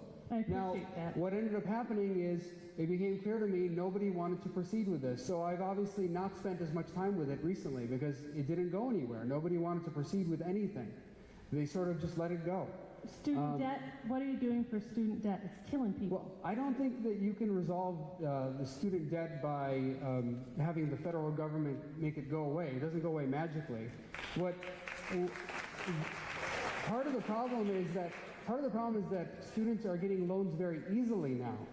And when they get loans that easily, they don't necessarily make the right decisions about what to do with their college experience. And then you end up with college costs going up because what happens is as you increase the number of loans, the college administrators or the colleges or universities, they decide we're just going to increase tuition rates. So people get more loans, tuition rates go up, and all that happens is you create a mountain of debt for students, and the beneficiaries are the colleges and universities. So that is not a good system. Okay, something can be done about it. And the last point is fair wages. Fair wages. Fair wages. People who work 40 hours a week making enough money to get by. What can you do about that? If you're talking about like a minimum wage increase or something like that, is that what you're suggesting? That's one option. What is your proposal for making it possible for hardworking people to get by in life? Well, I think you have to have the market make most of those decisions. You can't have if the government comes in and makes those decisions, you end up with higher unemployment because what will happen, like if you increase the minimum wage enough, I'm not certain that all increases in minimum wage would cause this because there's probably like a little bit of wiggle room around where we're at. But if you increase it enough, like to a significant dollar amount, like you've seen in some cities across the country, what ends up happening is it ends up hurting the youngest people, the poorest people, the least skilled people, because businesses stop hiring them. They would rather hire someone at a higher wage who's more skilled, or they just decide we're going to operate with fewer people. So it has a negative effect if you just increase it. And I know that while many Democrats talk about increasing the minimum wage, in practice, what I've seen in Congress is Democrats voting to lower the minimum wage in places like our territories, like we have overseas territories. And in some cases where we've had very high unemployment, you've had Nancy Pelosi actually vote to stop minimum wage increases precisely for the reason that it hurts the economy. So I think people who really analyze the economics of it understand that it can't be fixed just by waving a wand and saying, we're just going to pay people more. Okay. Thank you. I appreciate you taking my question. I hope to see you run in 2020, and I wish you the best. And I hope that you give Trump a real run for his money. And again, thank you for standing up and doing the right thing here. And I hope that you come up with a platform that will make our lives better, because we need you. Thank you. I appreciate that. Thanks. And we're about like 45, 50 minutes over, so all right. Who's up? All right. We'll just go a few more minutes. We'll go a few more minutes. We'll go to that. Who's the guy? I don't see the guy. Okay, that gentleman? We'll go to that gentleman.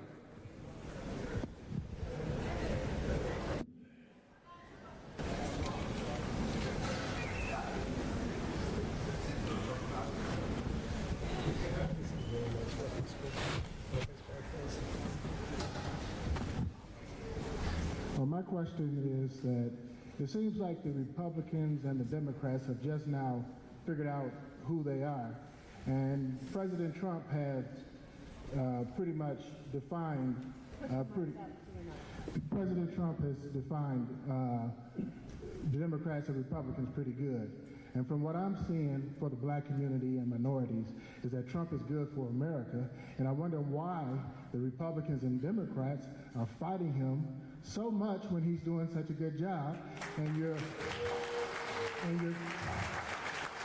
demonizing him.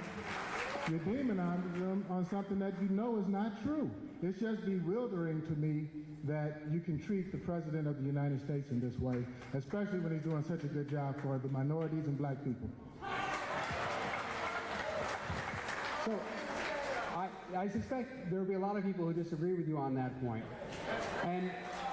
And nobody is demonizing him. I read a report and gave my assessment, and that's the job of a representative. The person who demonizes people every day is Donald Trump.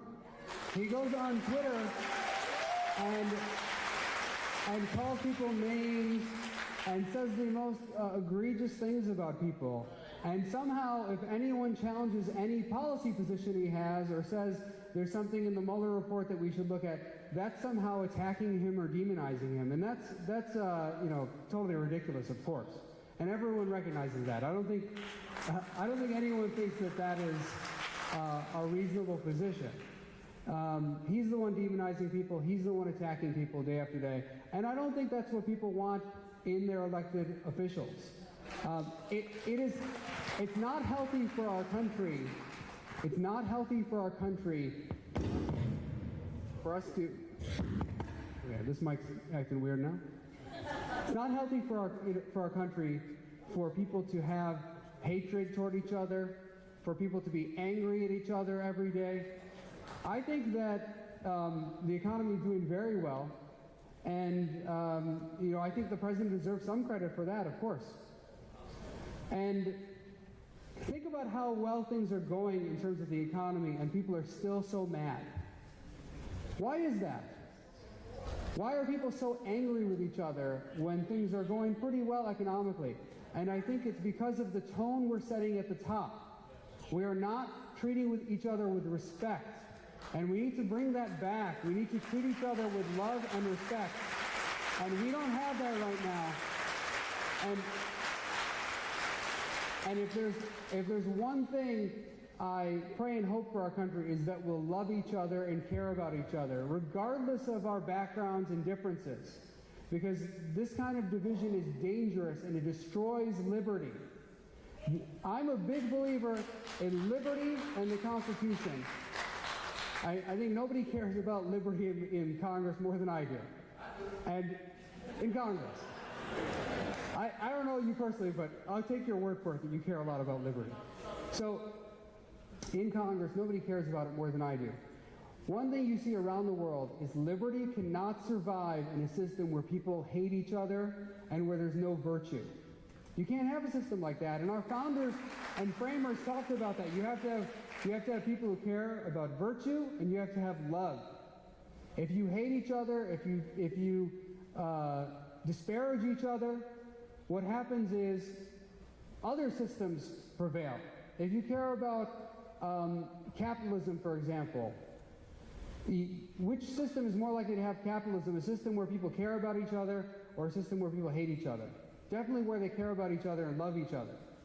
When you have people who are angry, who are upset all the time, it is much more likely to create a situation where the government takes more control. So if you care about limited government, then you should be worried about people being so angry at each other. Because you can't have a system of limited government when there's that much anger and divisiveness. So I'll go right there. Yeah.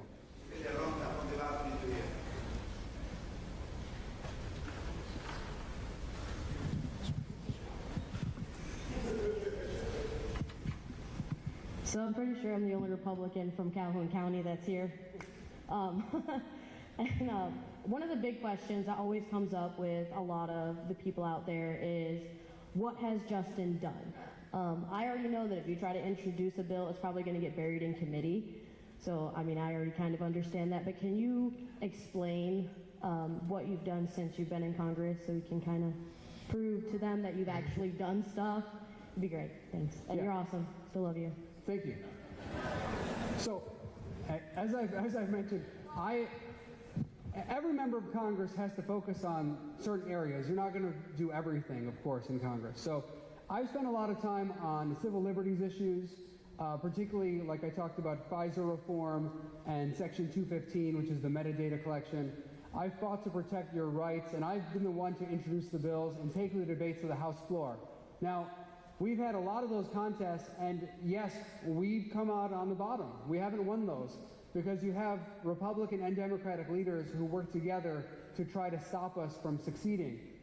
But on foreign policy too, I've led the fight on a lot of these issues to make sure that we're not fighting unnecessary wars, etc. It's been my legislation a lot of times that is introduced, or my amendments that are introduced to prevent that. Although, again, lately we are not getting as many amendments because the system is kind of shut down.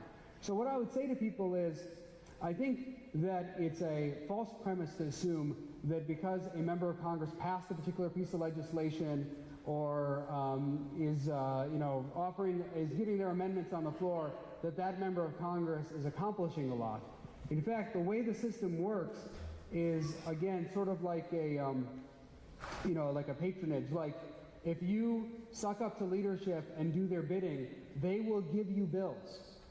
So if you think that my colleagues have introduced these bills, any of them who've introduced bills, and most, frankly, don't have that many things that get all the way to the president's desk. That happens very rarely. But even the bills that go to the House floor from Republicans or Democrats, consistently those bills are handed to the member of Congress by leadership. So if the member of Congress has like a tough district, let's suppose your member of Congress has like a 50-50 district, or they only won the last election by 2 or 3 points or something like that. Those members of Congress are actually handed legislation and told, here's your bill. I've had colleagues who don't even know about the bill that they have. They don't even know about it. They're just handed it. Here's your bill. We put your name on it. It's going to be on the House floor tomorrow. And that happens all the time. Same with amendments. If you look at the amendments that go through, oh, sure, people can get amendments like we're going to do another study of something or add a reporting requirement or something like that. And those amendments, leadership will help get them onto the bills because they don't do anything. And in fact, a lot of times, they will leave off like a couple things, like a study or something else, so that they can hand it to a member they want to help and let that person get that amendment onto the bill before it gets passed. So there is a lot of funny business that goes on in Congress designed actually to mislead all of you. It's designed to confuse you and mislead you and make you believe that someone is accomplishing something. When you look at the campaign ads, you'll see people who did something for children or veterans or seniors or something, and you'll find that in many cases it's just phony baloney. It's like some non-essential thing or non-consequential thing that was just added at the last second or was handed to them, and it really doesn't do that much in the scheme of things. So you have to, I think, be really careful about that. I think more important than any of that is having a member of Congress who is talking about partisanship, talking about the issues that matter, trying to inform the public about what's going on. Because I have limited power there. I'm one of 435 members. In terms of legislative power, I have relatively little power. But in terms of my ability to get a message out there, I have a lot of power. I can get a message out there that resonates with people here and across the country. And I think that's important, and that's more important than any legislative thing that I can do in Congress. So thank you for your question. Thank you.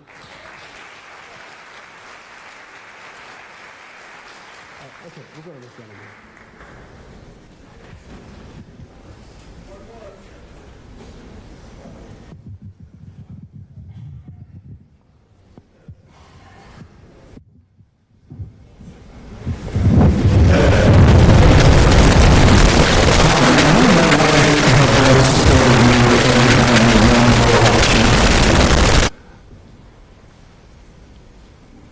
I think it's time to look through the smoke screen. Many of the people here clapping for you today, when it comes to principles, are they going to pull the lever for you in the election booth?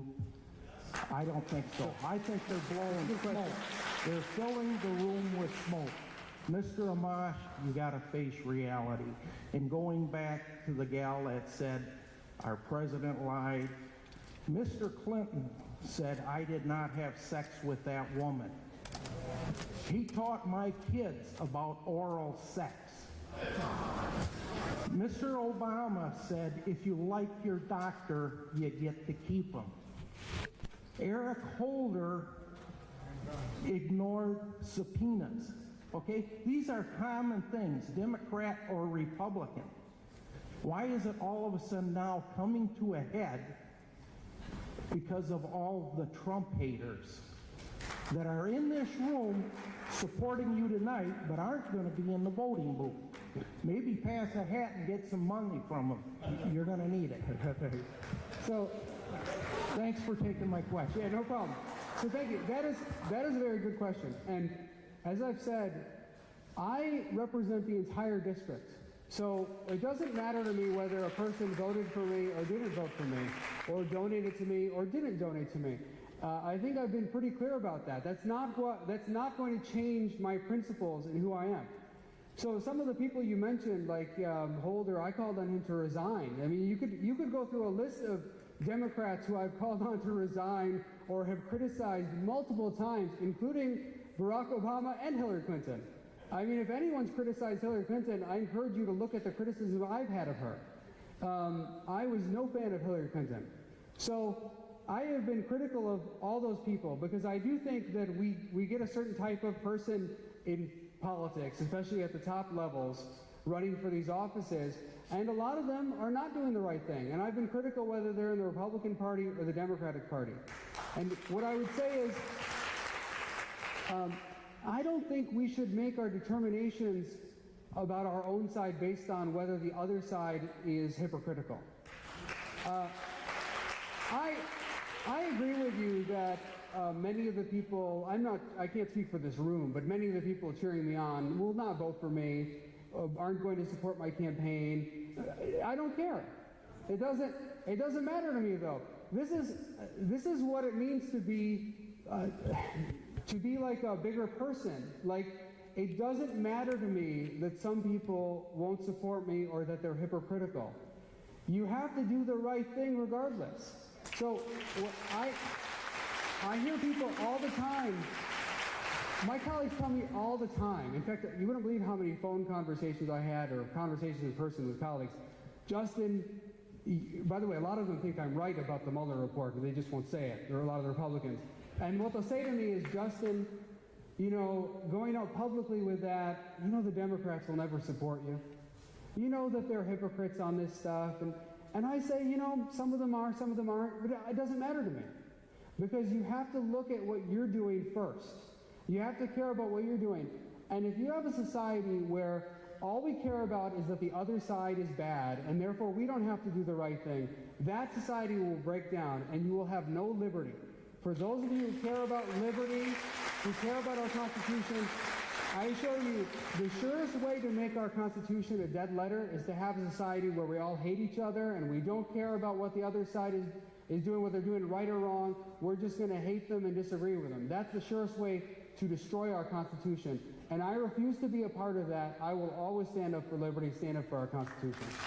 And with that, I want to thank you all for being here, and hand it back to Matt. Thank you so much. Thank you, everyone, for attending. I want to thank Grand Rapids Christian for hosting us. Thank you for sticking with us for well over an hour past our time.